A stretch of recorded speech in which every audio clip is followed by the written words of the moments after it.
சுவையான மாங்காய் சாதம் செய்வது எப்படி பார்க்கலாம் வாங்க. ஒரு கடாயில் நல்லா தாராளமாக நல்லெண்ணெய் ஊற்றிக்கிட்டு தேவையான அளவு கடுகு போட்டு நல்லா பொரிஞ்சு வரட்டும்.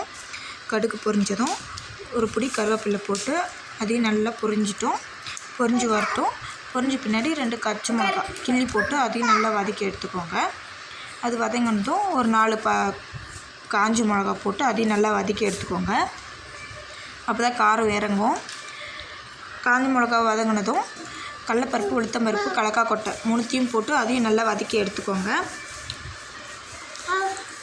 கடலப்பருப்பு, உளுத்தம்பருப்பும் நிறம் ஆன பின்னாடி அதில் கொஞ்சம் பெருங்காயத்தூள் சேர்த்துக்கோங்க. பெருங்காயத்தூளும் மஞ்சத்தூளும் சேர்த்துக்கோங்க. கலக்காய் கொட்டை மெரூன் நிறத்தில் வதங்கிடுச்சு. இப்போ மாங்காய் தொக்கை போட்டு நல்லா வதக்கிக்கலாம்.